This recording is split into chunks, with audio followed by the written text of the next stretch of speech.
Assalamualaikum warahmatullahi wabarakatuh. Jumpa kembali bersama saya Joko di Wesprogo Channel. Untuk cerita kali ini masih dengan cerita yang sama yang berjudul Pelet Nyai Wangsih bagian kelima. Sebelum ke cerita, jangan lupa subscribe channel ini agar kami dapat lebih berkembang. Langsung saja kita dengarkan ceritanya. Kembali kupanggil dia. Mulut Rindi membuka dan menutup. Lirih ia menggumamkan sesuatu. Sebenarnya rasa takut masih sangat dalam bercokol di hatiku. Namun melihat sahabatku terlihat menderita, aku benar-benar kasihan padanya. Rindi, aku duduk bersimpu di hadapannya. Mata Rindi masih terpejam. Bibirnya kering, pucat dan pecah-pecah.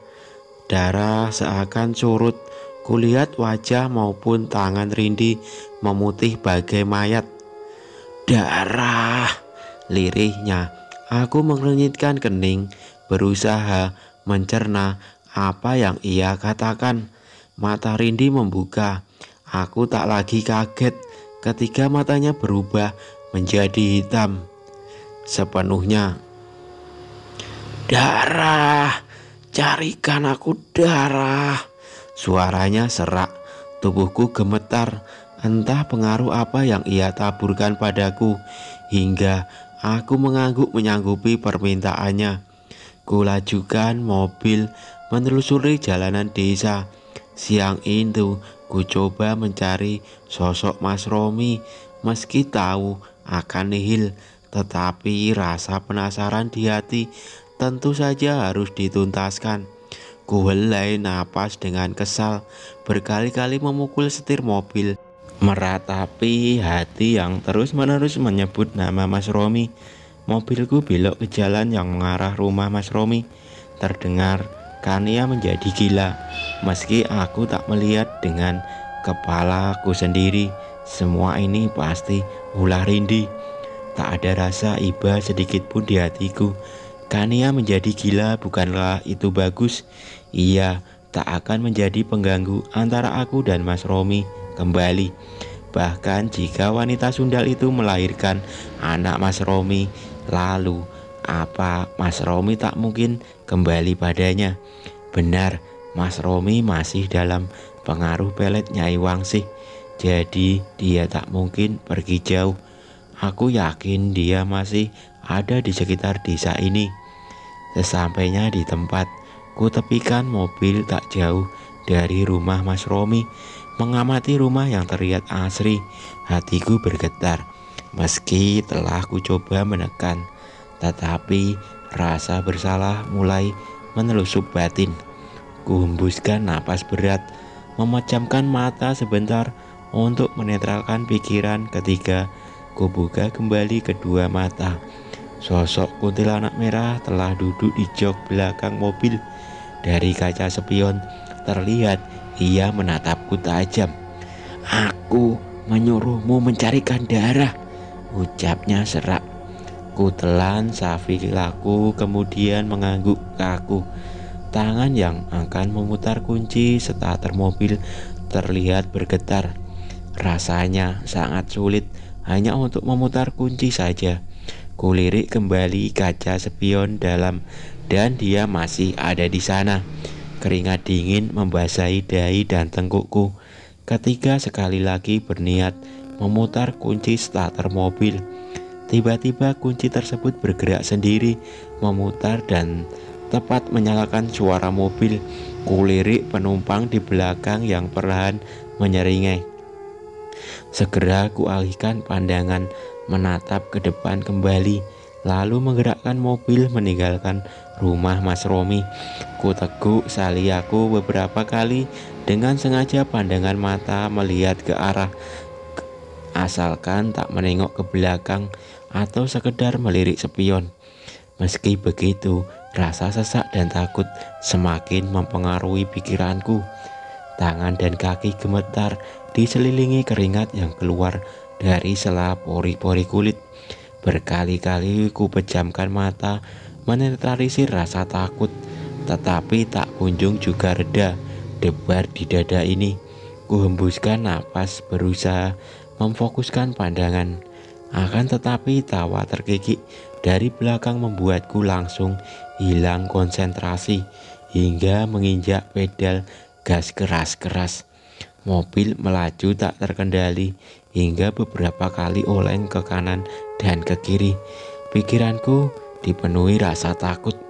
Kaki yang seharusnya menginjak pedal rem terus-menerus menginjak gas. Dari arah berlawanan terlihat sebuah mobil sedan yang juga berkendara dengan kecepatan lumayan. Tanganku gemetar, gigi bergeletuk menebak apa yang akan terjadi setelah ini. Dengan berteriak kencang, akhirnya aku membanting setir ke kiri lalu menabrak pagar pembatas jalan.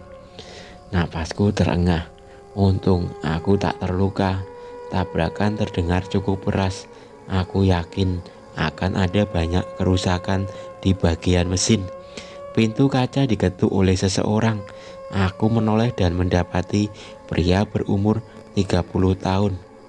Barangkali dia ingin memastikan aku baik-baik saja. Langsung kubuka pintu mobil, terlihat keluar sambil mengembuskan napas lega. "Menik?" tanyanya sedikit kaget. Aku menoleh menatap pria itu sambil berusaha mengingatnya. "Kau lupa, aku Agus, tetanggamu dulu." Aku memandangnya dan mencoba mengingat-ingat pria ini. "Kau Agus?" "Iya, aku Agus." Pria itu mengangguk sambil tersenyum. Ia kemudian memandang mobilku yang menabrak pembatas jalan. "Apa ada yang terluka?" tanya Agus. Aku mengeleng. Pria itu mengangguk kemudian berbalik menatap mobil di seberang. "Itu mobil tuanku. Kami ke desa ini bertujuan mencari jejak wanita bernama Rusmina. Apa kau perlu tumpangan? Aku bisa membantu meminta izin tuanku." "Tidak perlu." Tiba-tiba pintu mobil belakang terbuka. Rindi muncul dengan sosok sebagai dirinya. Kupandangi wajah gadis itu yang masih terlihat pucat. Pancaran mata Rindi menggelap. Ia menoleh dan menatap mobil tuan si Agus. Tanpa sadar, aku mengikuti pandangan Rindi. Kaca mobil sedan itu terlihat gelap, tetapi aku dengan jelas melihat sosok mengerikan seorang wanita. Dari seringainya, makhluk itu tengah mengejek kami. "Tuanmu 2 orang?" tanyaku pada Agus. "Tidak, tuanku seorang pria. Namanya Jaya Yasa. Apa perlu aku bilang tidak perlu, pergilah." Lagi Rindi berkata kasar, sengaja mengusir Agus. Aku berdecak. Sekali lagi ia memastikan keadaanku, kemudian pamit. Seperginya sedan yang dikendarai Agus, aku menatap Rindi. Mengapa kita menolak bantuannya? Tuan yang ada di dalam mobil itu bahkan lebih gelap dariku. Aku tak suka mereka. Rindi berucap acuh tak acuh. "Jika begitu, bagaimana caranya aku memberikanmu mangsa?" Sedikit kesal aku berkata dengan nada tinggi. Rindi tersenyum miring. Ia mengerling. "Kau cantik, gunakan kecantikanmu untuk memikat pria. Apalagi aura Nyai memenuhi tubuhmu, akan mudah menjerat mereka." Setelah berkata seperti itu, Rindi tiba-tiba menghilang. Aku tersentak, masih sangat kaget dengan caranya yang misterius itu. Tak lama setelah Rindi menghilang, aku melihat sebuah mobil sedan berwarna hitam melaju melambat, kemudian berhenti tepat di depanku. "Manis, sendirian saja? Ikut dengan kami yuk." 3 orang pemuda dari dalam mobil melongokkan kepala ketika kaca mobil terbuka. Rasa marah sebenarnya sudah menguasai dada mendengar dan melihat tingkah mesum yang mereka lakukan. Tampak sesekali pikiran kotor mereka tergambar di pandangan 3 pasang mata itu. Namun suara Rindi tiba-tiba menegurku. "Ikuti mereka." Kuhembuskan napas dengan kasar, menunduk sebentar. Lalu ketika mendongak senyum manis telah tersungging di bibirku. "Apa kalian serius ingin mengajakku?" Sahutku dengan senyum manis. Salah satu dari mereka duduk di kursi kemudi, keluar dan melangkah tepat di hadapanku. "Ayo ikut kami, manis. Kami tak akan menyakitimu. Di sana akan ada pesta. Kau pasti akan menyukainya." Kulihat pandangannya mengarah ke bagian buah dadaku. Pria terkutuk ini sungguh aku sangat ingin mengumpankannya pada iblis. Meski rasanya ingin mengumpat dan mencela mereka, namun demi membantu Rindi, aku harus mengikuti permainan ini hingga tuntas. "Baiklah, aku akan ikut denganmu," ucapku manis saat aku memasuki mobil dan duduk di jok penumpang depan. Kulihat kuntilanak merah telah duduk di bangku belakang dengan diapit dua pemuda yang tak mengetahui keberadaannya. Kembali ku teguk salivaku dan menegakkan degup jantung, karena setelah ini entah apa yang akan terjadi pada tiga pemuda ini.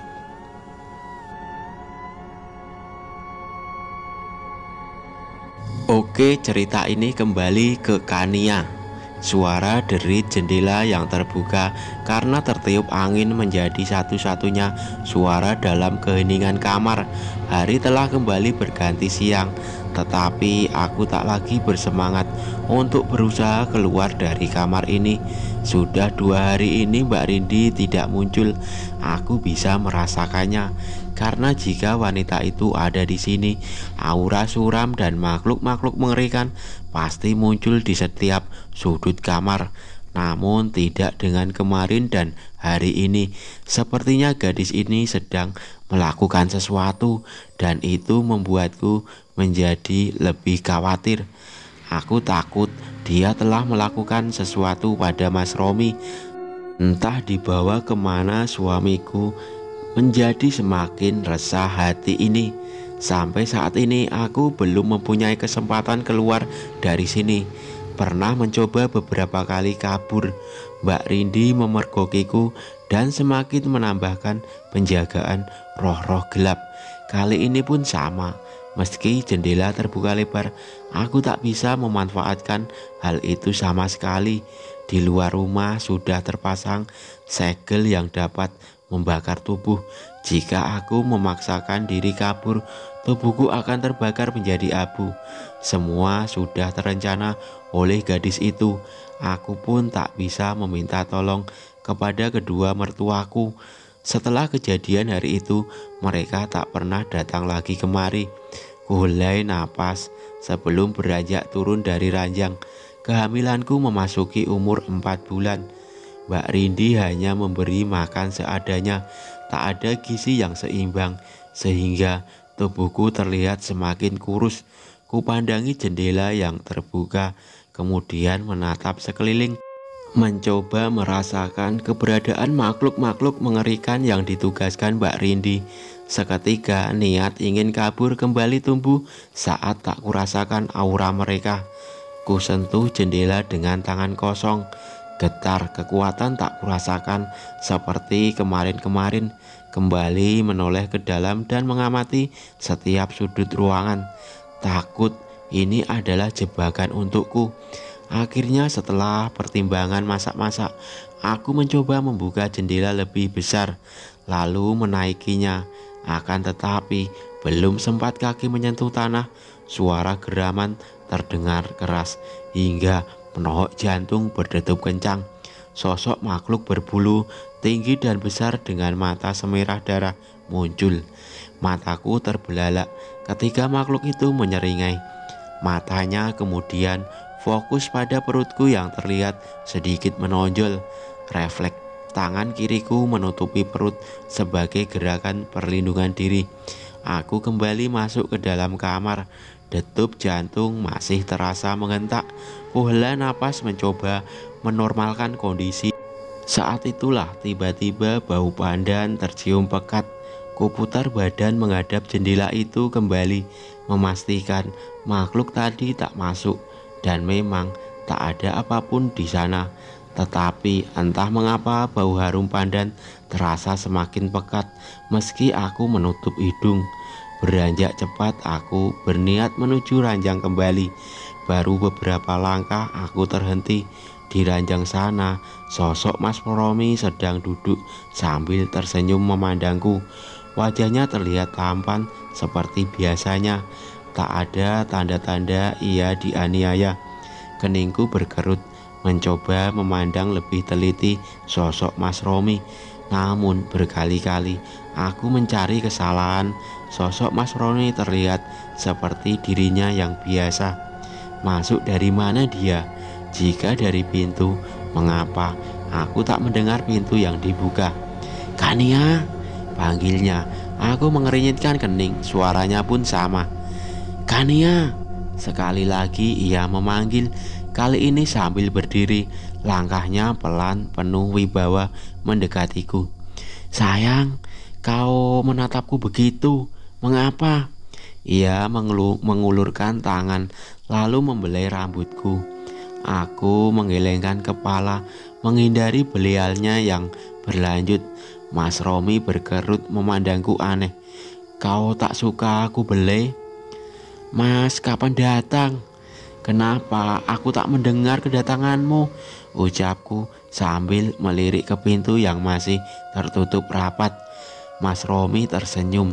Dia maju semakin mendekat. Mungkin karena rasa takut dan pengalaman melihat Mbak Rindi yang dapat mengubah diri menjadi Mas Romi, aku langsung bergerak mundur.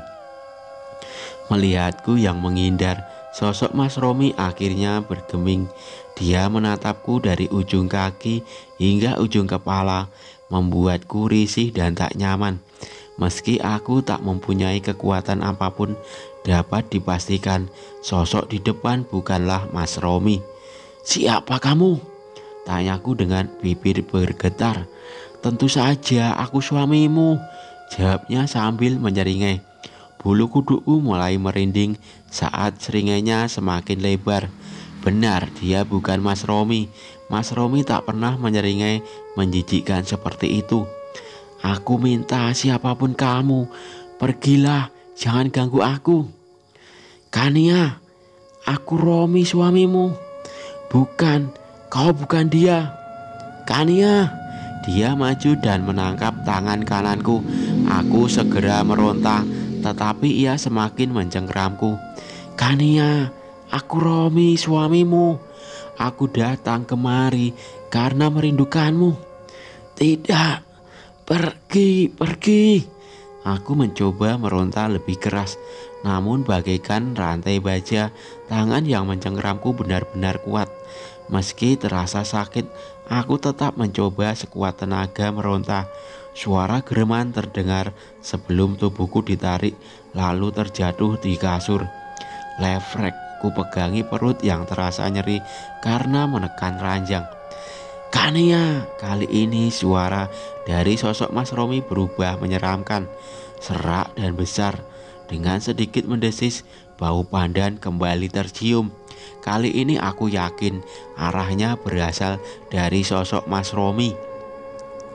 Tanganku yang memegang perut bergetar, detup dalam dada kembali bertalu-talu.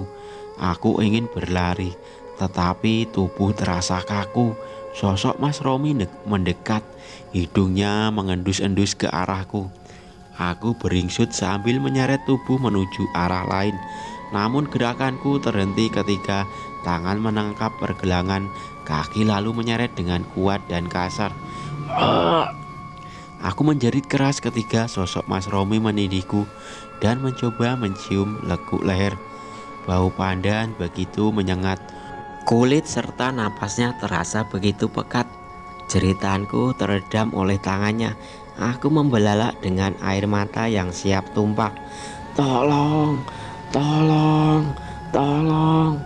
Ibu, tolong aku.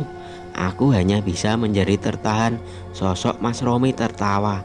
Tawa mengerikan yang membuatku semakin berpacu masuk ke dalam rasa takut. Air mata telah tumpah membasahi pipi. Tubuh menjadi kaku seketika ketika sosok pria itu meniupkan sesuatu pada tubuhku. Pikiranku sadar, tetapi untuk memberontak rasanya semakin sulit. Saat rasa tak berdaya hampir membuatku menyerah ingin mati, di saat itulah pintu tiba-tiba terjembab terbuka. Angin besar masuk dan langsung menghantam sosok Mas Romi hingga terpelanting menabrak dinding.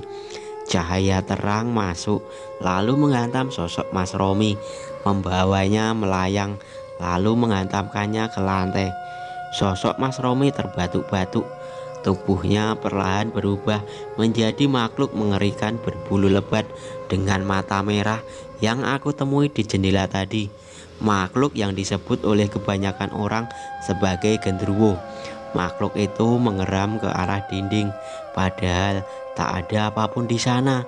Tiba-tiba kerlip cahaya kembali menyambar tubuh genderuwo itu hingga terperojok di dinding. Saat itulah pendar cahaya itu berubah menjadi sosok manusia yang sangat kukenal. Iya, ibuku Kalia. Berani kau menyentuh anakku, setan busuk. Tangannya kecil ibuku mencengkram leher makhluk besar itu, namun seakan tak bisa berkutik. Gendruwo itu hanya bisa mengeram dengan sesekali menjerit, "Setan busuk, kau berasal dari tempat menjijikkan di jagat raya ini. Kembali ke asalmu sana. Hancurlah sehancur-hancurnya." Gendruwo itu bergetar menjerit hebat sebelum ibuku melepaskan cengkramannya. Lalu nyala api merah tiba-tiba menyelimuti tubuh makhluk itu, membakar dalam jerit kemarahan dan ketidakberdayaan hingga tubuh gendruwo itu menjadi abu. Ibuku sama sekali tak beranjak dari tempatnya. Ketika api padam dan meninggalkan abu berwarna hitam, barulah ia berbalik lalu segera berlari ke arahku. "Kania, kau baik-baik saja?"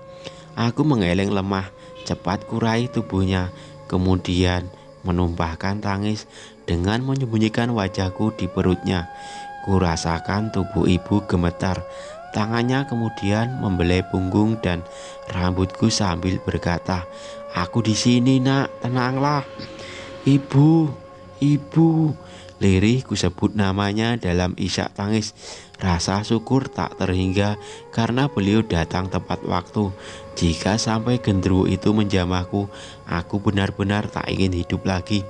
"Ibu, Mas Romi." Aku melepaskan pelukanku dan mendongak menatap mata teduhnya. "Mas Romi menghilang. Dia diculik. Aku yakin dia diculik." Dan aku tak bisa meneruskan kata-kata ketika dari udara kosong muncul sosok-sosok mengerikan. Jumlahnya tidak satu atau dua. Bau kantil disertai bau busuk menyengat di indera penciumanku. Ibuku berbalik lalu mengedarkan pandangannya menatap setiap sosok yang datang. "Tetap di sini, Kania," ibu berbisik sambil berdiri menghalangi pandanganku. "Ibu," ucapku dengan suara bergetar, "ingat kataku, Kania. Apapun yang terjadi, jangan beranjak dari tempatmu." Meski kata-katanya lembut, aku merasakan nada kekhawatiran. Aku menganggukkan kepala untuk menenangkannya. Ibu kembali menatap ke arah roh gelap dengan berbagai macam jenis itu. Mereka bertambah banyak memadati kamar ini, mengepung dari segala arah. Arah mata mereka tertuju padaku, tepatnya kepada perutku. Kusilangkan tangan pada perut, merapalkan segala doa yang ku ketahui. Ku pejamkan mata ketika ibu melompat. Salah satu dari mereka menyerang. Getaran sangat terasa, menyesatkan dada, menyumbat udara yang kuhirup. Tubuhku kembali bergetar. Aura-aura gelap memadati kamar ini. Satu persatu mereka bertambah hingga pada satu titik arah di bagian paling belakang para makhluk itu. Sosok wanita cantik berkebaya kuning tengah memainkan selendangnya, menari gemulai sambil menatapku tajam dengan penuh janji kematian.